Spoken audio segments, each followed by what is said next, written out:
IPL 2026 अब ये सिर्फ एक खेल नहीं रहा दोस्तों, ये बन चुका है एक सर्वाइवल टेस्ट। एक तरफ जहां खिलाड़ी लखनऊ की भयंकर गर्मी में पिघल रहे थे, वहीं दूसरी तरफ मुंबई में रन कुछ ऐसे बरस रहे थे मानो मॉनसून टाइम से पहले ही आ गया हो।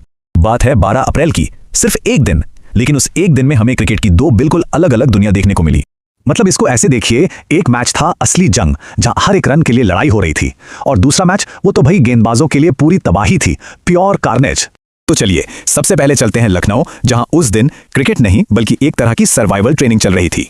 जरा सोचिए, 36 डिग्री सेल्सियस की गर्मी, काली मिट्टी वाली पिच जो गेंद को पकड़ रही थी, और ऐसी हालत में बैटिंग करना सच कहूं तो किसी बुरे सपने से कम नहीं था। ये सिर्फ नंबर्स नहीं है, ये बल्लेबाजों की असली हालत बता रहे हैं। और देखिए, एकाना स्टेडियम की ये जो पिच है ना, ये कोई नॉर्मल पिच नहीं है। एक्सपर्ट्स ने तो इसे नाम ही दे दिया है धोखेबाज पिच। क्यों? अरे क्योंकि ये बल्लेबाजों के साथ लगातार धोखा करती है। तो ये धोखा होता कैसे है? देखिए, पहले तो गेंद एकदम सीधी आती हुई लगेगी और फिर अचानक से जमीन पर रुक जाएगी या ग्रिप कर लेगी, और नतीजा बल्लेबाज एकदम हैरान, शॉट का टाइमिंग बिगड़ा और बस यही सोचते रह गए, ये क्या हो गया भाई। और इसी मुश्किल पिच पर आया गेम का सबसे बड़ा दिमागी ट्विस्ट। शुभमन गिल ने टॉस जीतकर पहले गेंदबाजी चुन ली। कई लोग तो चौंक गए, बोले अरे ये क्या कर दिया, गलत फैसला है। लेकिन रुकिए, इस फैसले के पीछे पूरा साइंस था। दोपहर का मैच मतलब ओस तो होगी नहीं, और जब ओस नहीं होती तो स्पिनर्स का पूरा कंट्रोल होता है गेम पर। ऐसे में टारगेट चेस करना एक स्मार्ट स्ट्रेटजी बन जाती है। लगता है गिल ने पूरी पढ़ाई कर रखी थी। तो चलिए अब लखनऊ की गर्मी से सीधे मुंबई के रनों की बारिश में चलते हैं, एक ऐसी जगह जहां बल्लेबाजों ने गेंदबाजों की करियर प्लानिंग ही बदल के रख दी। स्कोर देखिए, 240 रन, और वो भी सिर्फ 4 विकेट खोकर। ये सिर्फ एक स्कोर नहीं था, ये वानखेड़े की पिच का खुला ऐलान था कि भाई आज यहां गेंदबाजों की खैर नहीं है। और इस तबाही के हीरो कौन थे? एक तरफ फिल साल्ट जो फुल थ्रोटल अग्रेशन मोड में थे, और दूसरी तरफ रजत पाटीदार, शांत लेकिन उतने ही खतरनाक। सच बताऊं, ये दोनों ऐसे खेल रहे थे मानो कोई इंटरनेशनल मैच नहीं बल्कि नेट में किसी बॉलिंग मशीन के खिलाफ प्रैक्टिस चल रही हो, एकदम आसानी से। तो वानखेड़े को बैटिंग पैराडाइज क्यों कहते हैं?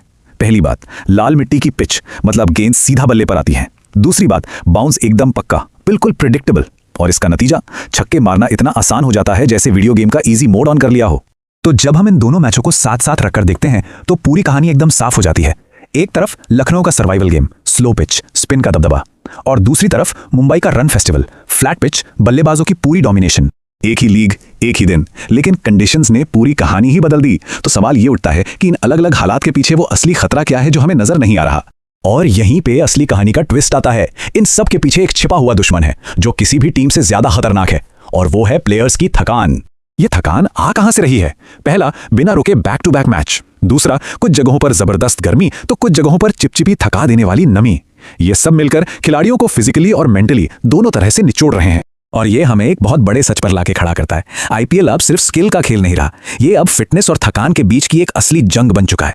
तो क्या हम ये कह सकते हैं कि आईपीएल अब एक ऐसे मोड़ पर है जहां वो धीरे धीरे बेकाबू होता जा रहा है? अगर इस थकान वाले फैक्टर पर ध्यान नहीं दिया गया ना, तो इसके नतीजे बहुत गंभीर हो सकते हैं। बड़े बड़े स्टार खिलाड़ी गंभीर चोट का शिकार हो सकते हैं, पूरी की पूरी टीमें फिजिकल स्ट्रेन के नीचे ढह सकती हैं, और पॉइंट्स टेबल वो तो थकान की वजह से कभी भी पूरी तरह से उलट-पुलट हो सकता है। तो इस पूरे विश्लेषण का निचोड़ क्या है? निचोड़ ये है कि आईपीएल 2026 अब सिर्फ अनप्रेडिक्टेबल नहीं, ये अनकंट्रोलेबल यानी बेकाबू हो चुका है। और ये सिर्फ एक बयान नहीं, ये एक चेतावनी है।